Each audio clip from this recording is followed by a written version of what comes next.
আসসালামু আলাইকুম রহমতুল্লাহ। 13 তারিখে মিনে অবস্থান করুন। এটি হজের একটি গুরুত্বপূর্ণ সুন্নাহ। এটি শান্তি, বরকত, আল্লাহর সন্তুষ্টির পথ। কেন 13 তারিখে মিনে অবস্থান করবেন?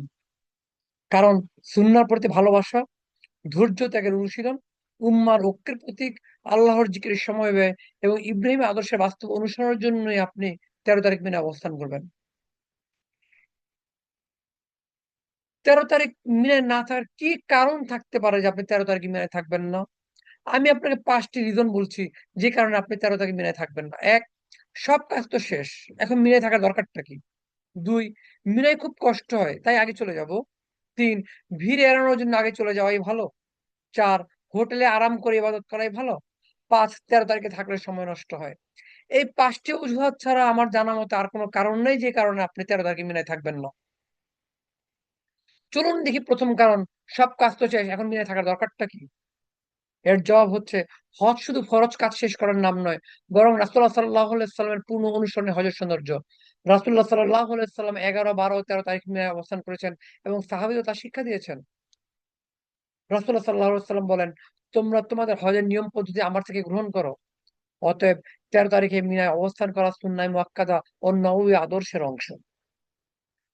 আপনার দ্বিতীয় রিজনটি হচ্ছে, মিনায় খুব কষ্ট হয় তাই আগেই চলে যাই। এর জবাব হচ্ছে, হজ মূলত ধৈর্য, ত্যাগ ও আত্মসংযমের প্রশিক্ষণ। মিনা জীবনে আরাম ত্যাগ করে আল্লাহর সন্তুষ্টিকে অগ্রাধিকার দেওয়া শিক্ষা দেয়। সূরা আনফাল 46 নম্বর আয়াতে আল্লাহ সুবহানাহু ওয়া তাআলা বলছেন, আর তোমরা ধৈর্য ধারণ করো, নিশ্চয়ই আল্লাহ ধৈর্যশীলদের সাথে আছেন। কষ্টের ভয় দেখিয়ে সুন্নাহ ছেড়ে দেওয়া মুমিনের বৈশিষ্ট্য হতে পারে না। আপনার তৃতীয় অজুহাতটি হচ্ছে, ভিড় এড়ানোর জন্য আগে চলে যাওয়াই ভালো। শরীয়ত 12 তারিখে চলে যাওয়ার অনুমতি দিয়েছে।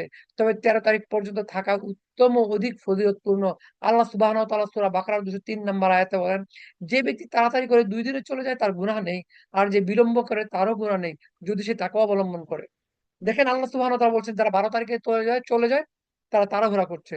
আপনি কি কোনো কাজ তাড়াহুড়া করতে পছন্দ করেন? নাকি ধীরে স্থিরভাবে সুন্দরভাবে করতে পছন্দ করেন? উত্তরটি অবশ্যই আপনার জানা। তাছাড়া আল্লাহ সুবহানাহু ওয়া তাআলা বলছেন, 13 তারিখে সেই থাকে যে তাকওয়ার পথ অবলম্বন করে। আর আমাদের তো একমাত্র কাজই হচ্ছে তাকওয়া অর্জন করা। সুতরাং 13 তারিখে আপনাকে থাকতেই হবে। এটা কোরআনের নির্দেশনা। অতএব 13 তারিখ পর্যন্ত থাকা অত্যন্ত গুরুত্বপূর্ণ এবং পরিপূর্ণ আমলের অধিকারী। আপনার চতুর্থ অজুহাতটি হচ্ছে, হোটেলে আরাম করে ইবাদত করাই ভালো। জবাব হচ্ছে, মিনার ইবাদতের বিশেষ পরিবেশ, জামাতে জিকির, তাকবীর, উম্মার ঐক্যের আবহাওয়া অন্য কোথাও কি পাওয়া যায়? কখনোই না। রাসূলুল্লাহ সাল্লাল্লাহু আলাইহি ওয়াসাল্লাম আরামদায়ক স্থানে না গিয়ে মিনাতে অবস্থান করেছেন। কেন? কারণ হজের শিক্ষা হলো সমবেতভাবে সবাই মিলে ইবাদত করা। তাই নিজের পছন্দ নয়, বরং নববীর অনুসরণকে প্রাধান্য দেওয়াই হচ্ছে হজের অন্যতম শিক্ষা। আপনার পঞ্চম যে অজুহাত, তা হচ্ছে 13 তারিখে থাকলে সময় নষ্ট হয়। জবাব হচ্ছে, মুমিনের কাছে আল্লাহর সন্তুষ্টির জন্য ব্যয়িত সময় কখনোই নষ্ট নয়। মিনার প্রতিটি মুহূর্ত জিকির, তাকবীর ও ইব্রাহিমী স্মৃতির সাথে যুক্ত। সূরা বাকারা 203 নম্বর আয়াতে আল্লাহ সুবহানাহু ওয়া তাআলা বলছেন, নির্ধারিত দিনগুলোতে তোমরা আল্লাহকে অধিক স্মরণ করো। আইয়ামে তাশরিক হলো জিকির ও তাকবীরের দিন। তাই মিনায় অবস্থান সেই ইবাদতেরই অংশ। সুতরাং 13 তারিখে মিনায় অবস্থান করুন। মূল শিক্ষা হচ্ছে সুন্নাহর প্রতি ভালোবাসা, ধৈর্য ত্যাগের অনুশীলন, উম্মার ঐক্যের প্রতীক, আল্লাহর জিকিরের সময় ব্যয় এবং ইব্রাহিমের আদর্শের বাস্তব অনুসরণ। আল্লাহ আমাদের হজ ও আমলকে কবুল করুন। আমিন। আশা করছি 13 তারিখে থাকবেন। কেননা আল্লাহ সুবহানাহু ওয়া তাআলা যেভাবে নির্দেশনা দিয়েছেন, আপনি যদি তার ব্যত্যয় ঘটান, তার মানে আপনি তাকওয়া অর্জন করছেন না। অর্থাৎ হজ থেকে আপনার খাতা হচ্ছে শূন্য। আর আল্লাহ সুবহানাহু ওয়া তাআলা বলেছেন, যে তাকওয়া অর্জন করবে, যে তাকওয়া নিয়ে বা পাথেয় নিয়ে যাবে হজ করার জন্য, আল্লাহ সুবহানাহু ওয়া তাআলা তার সমস্ত গুনাহ খাতা মাফ করে দিবেন। যেমনি ভাবে সে এইমাত্র ভূমিষ্ঠ হলো এবং তার জন্য জান্নাতের গ্যারান্টি দেওয়া হয়েছে।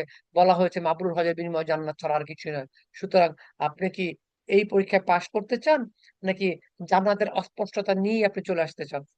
প্রশ্নটি আপনার কাছেই থাকলো। আল্লাহ সুবহানাহু ওয়া তাআলা আপনার হজকে মাবরুর করুন। আল্লাহুম্মা হাজ্জাম মাবরুরা ওয়া জাম্মাম মাগফুরা ওয়া শাইয়্যাম মাশকুরা।